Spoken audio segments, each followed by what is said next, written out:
Welcome to IELTS Energy TV.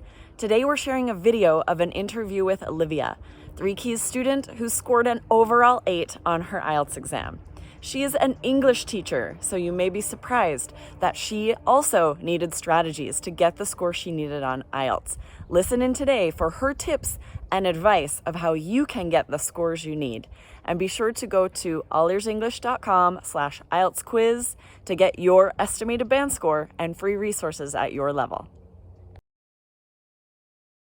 Hello, everyone. Welcome to the podcast. Today, we have a very special guest. I'm so excited for you to meet Livia. Can you introduce yourself? Hi, guys. So my name is Livia. I am from Brazil, and I am an English teacher. I work with teaching English for lawyers and business, not IELTS. And I'm very happy to be here as a student. Yeah. Yeah, so that it's fascinating. Some listeners out there might be thinking, okay, this is a guest that's going to give us some pro tips. And yes, but also Livia just took the IELTS exam and got amazing scores. So first, congratulations. How are you feeling? Thank you. I'm feeling great. Yeah. I think I told you that I had 2 goals, right? With my IELTS test. One was a personal goal, and the other one was the score that I actually needed. So and remind me, what were those? What really was the score happy. you needed, and what was your personal goal? Yeah, I needed an overall of 6, if I'm not mistaken, in order to apply for the Canadian visa. And my score was overall 8. So I needed a 6, I got an 8, and with the speaking with an 8.5, which made me like really, really happy. Yes, which was even higher than your goal. Wasn't your goal maybe a 7.5? Yeah, absolutely. Yes. Yeah, I got an 8.5. So amazing. That's the best feeling, to get a higher score even than you needed and just feel so good about your efforts. So let's get into this, because students are surely hearing that you have an excellent level of English. You mentioned you're an English teacher. So first of all, let us know why you needed to get an IELTS score for your Canadian visa. Why did you feel like you needed to sign up for the 3 Keys IELTS program? Was there a time where you thought, oh, I for sure will get a 6, I'm fine? Why did you want that higher score? Why did you sign up for 3 Keys IELTS?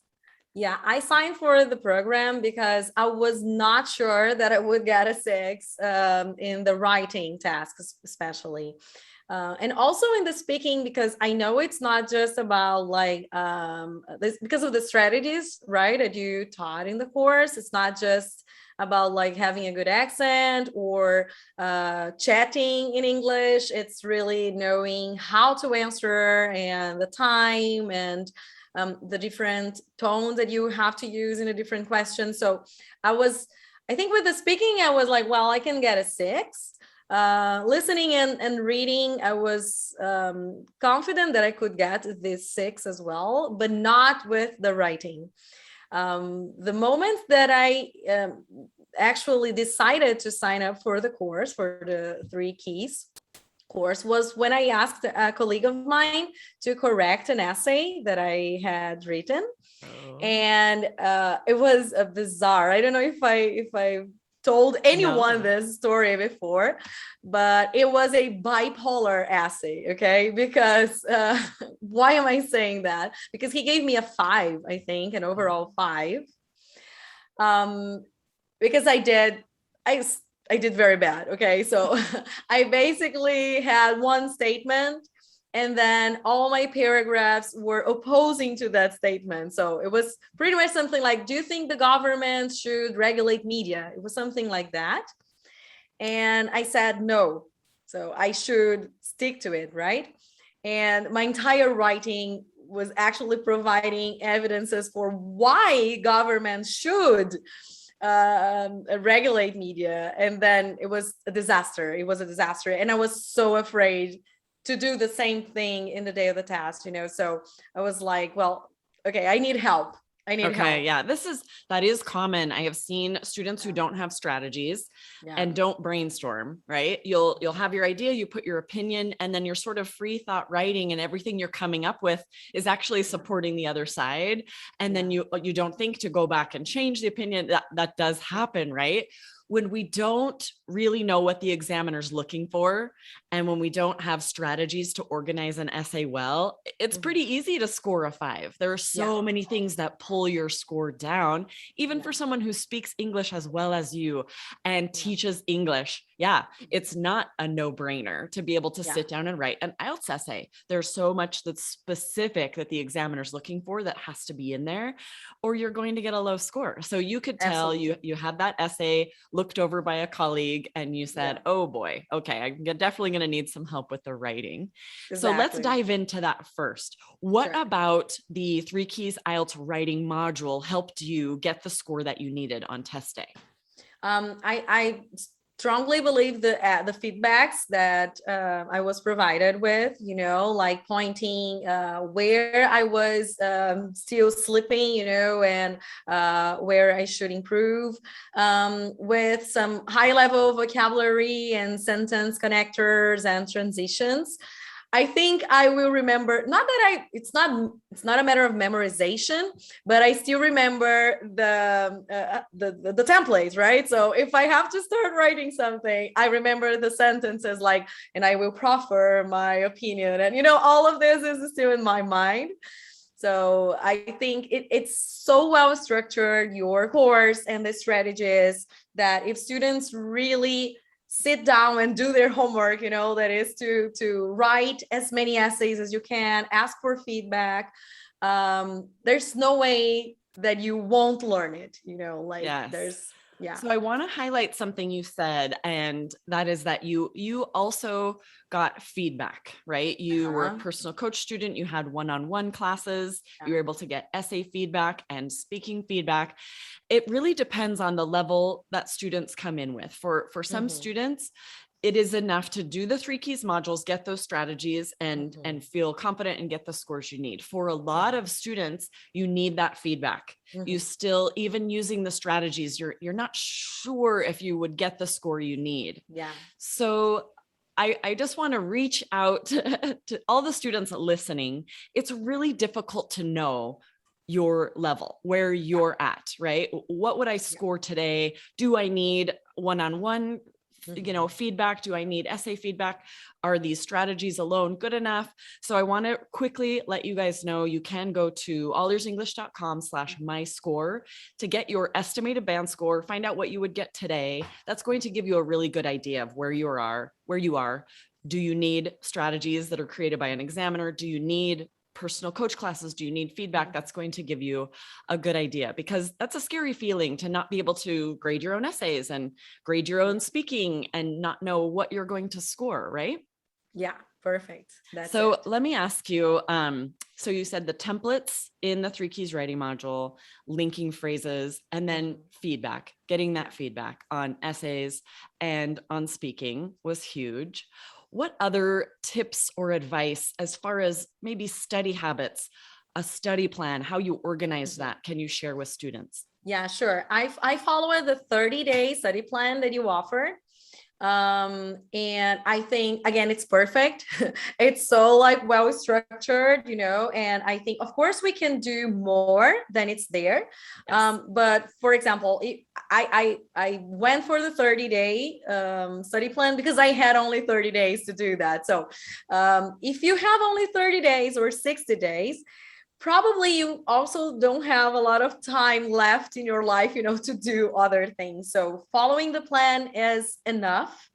And things that I would add would be like, try to live for this 1 month in English as much as you can. You know, like if students are not in an English speaking country, as I'm not here, like in Brazil, unfortunately, only like 5% of our population speaks English. So it's not something that I can like, oh, okay, I would just keep speaking English. You're not with immersed people around in it, right? No, not at all. Not at all. So some like basic things such as like, I don't know, putting your settings, your phone settings into English, and, you know, watch the news only in English, international news, like set this goal that you have. Of course, there's life after IELTS. And I know that you have an episode with this, but until that day, this is your goal, right? This is the most important thing. So go for it, you know, like watch the news only in English, subscribe to as many websites as you can to receive emails in English, like newspapers. And so I was pretty much like surrounded and trying and asking my husband and asking my kids that very fortunately they do speak English. And I was like, guys, you need to help me. We need to live in English now because this is very important for our family, you know? I love that advice. I love that phrase, to live in English, right? Yeah. So many of our listeners, you guys you're not immersed. You're not living in an English speaking country, but you can create that immersion for yourself. You can live in English with the internet and all of the technology we have out there. I love the idea to change your phone settings to English and then ask people around you, right? Speak in English to me, help me out, and read the news in English, watch TV in English, right? It is more effort. It is harder, but it's so worth it because just like you said, you start getting that feeling of living in English. It starts coming more naturally, that native speech, and it will improve all of your IELTS scores. Yes, definitely. Yeah. Okay, what about, so speaking, you scored an 8.5, which is amazing. Our listeners can hear that you speak very well, but give us some tips going in. If you had not done the 3 Keys IELTS course, I know, you know, your score would not have been as high because there are specific things the examiner is looking for that you found out. So give us some tips about that. What are some things you realized that you needed to do during that speaking exam that pushed your score up? Yeah. What I like, one strategy that I to be friendly to the examiner, the thing, this is part, I think this came out from our personal coach classes, but it was like, I imagined my examiner as a friend in a cafe. Okay. So I was trying to keep my anxiety low, and it's hard to do that because you look to that person and you feel like, oh, he or she is judging me, and no, right, but they are examining you. So I try to say like, okay, this is a friend that I'm meeting for the first time, and she'll ask me some interesting questions about my life, my work, my job.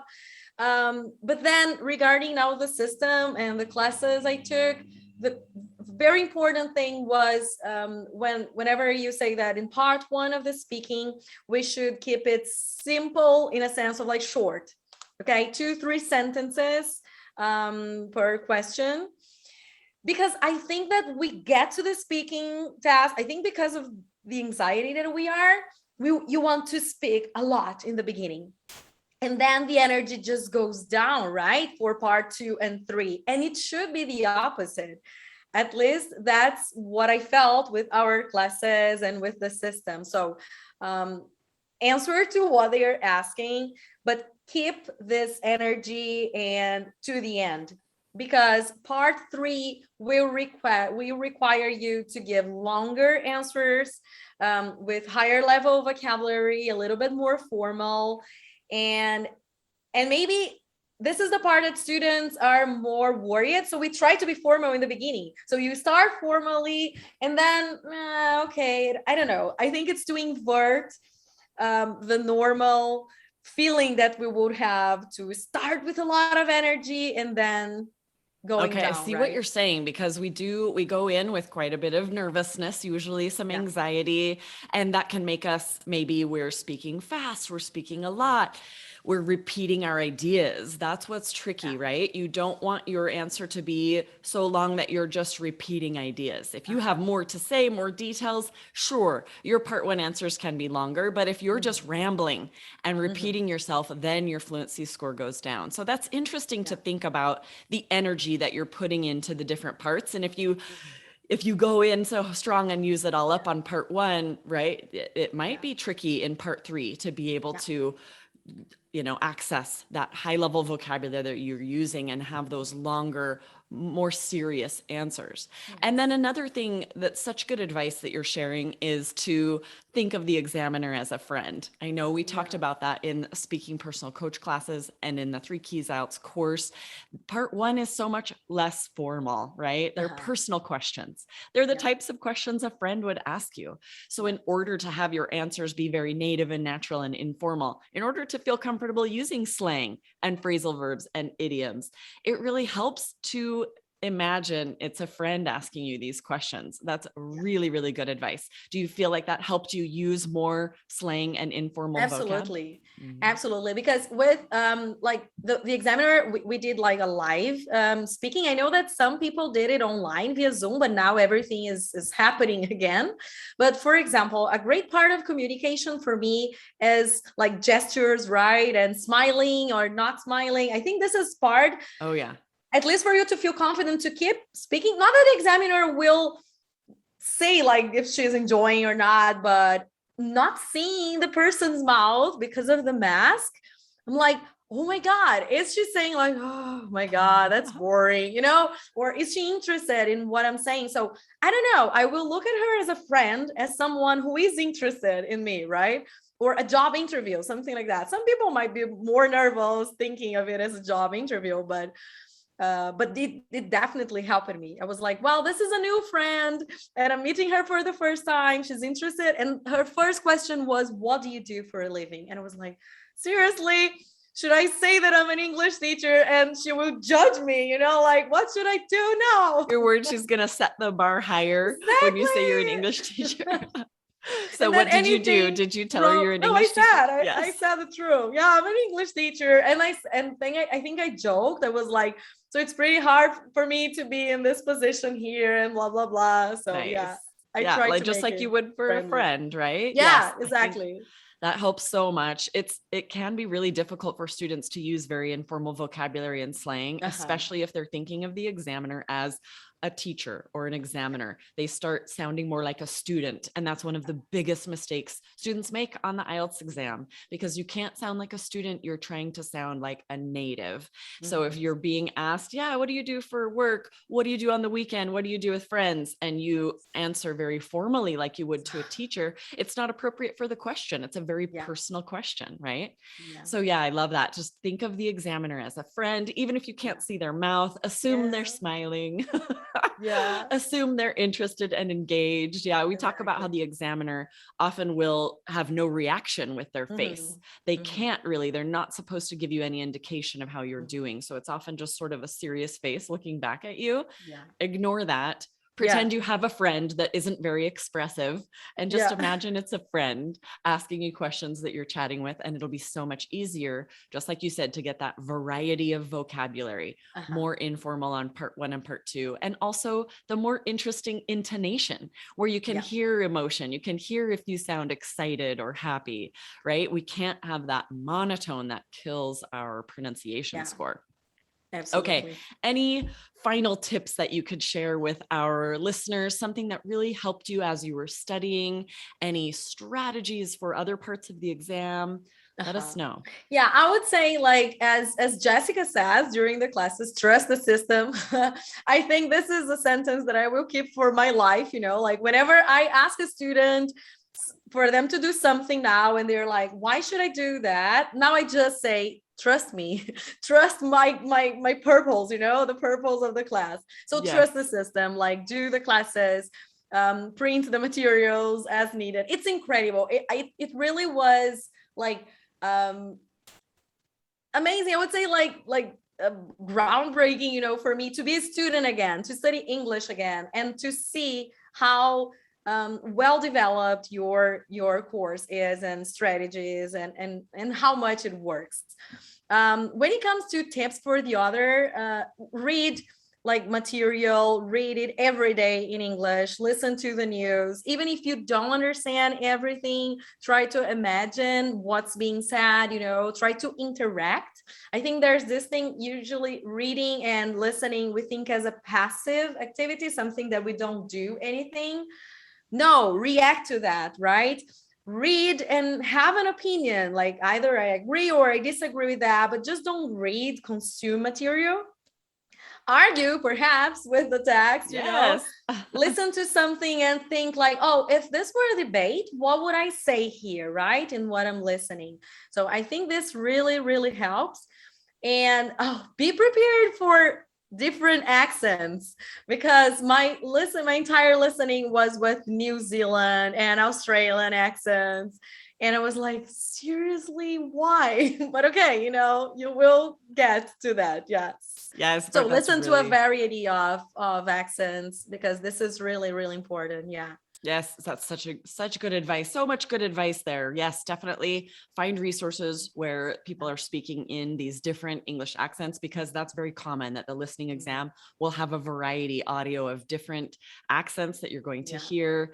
It's and to be active, to be an active reader, an active listener, right? Summarize out loud after you listen to something or read something. Then you're engaging your whole brain, you're practicing for every part of the exam, and you're practicing to really being an active reader or listener when you're actually taking the exam, so that you really take it in well, instead of letting your brain shut off and suddenly you've missed a couple of answers, right? Yeah, perfect. You're such a great example, Livia, of someone who, I think students are surprised sometimes when English teachers or native English speakers still take the 3 Keys IELTS course, because they recognize this exam is so specific. You have to have strategies in order to really get a high score, that it's even difficult for native speakers and English teachers. So don't feel bad if you're out there listening and you feel like, I can't do this on my own, I need strategies, because even English teachers need strategies, and sign up for our course. I think that will really help put things into perspective for our listeners. Perfect. That's Congratulations again for those amazing scores. Let us know, what are you, once you move to Canada, where are you hoping to teach? Do you know? Yeah, I will probably continue with my online classes, because now we transformed our school is giving only virtual and Zoom classes. So probably we will continue. And as soon as I can validate my diploma, because there are all these steps, to be legally allowed to teach, I will definitely look for like English schools, and I would love to teach Portuguese as well, which is something that I can, so I don't know, maybe there's an opportunity for me to start teaching Portuguese in language schools there. But yeah, that's awesome. it. The world is your oyster. Everything has opened up to you now that you have the scores you need on IELTS. Absolutely. Just one step toward reaching your goals. I'm so excited for you. Good luck with all your future endeavors. It's been a pleasure to meet you. Thank you so much for everything. Yes, thanks for coming to record today. So fun. See you later. Bye-bye. See ya. Bye.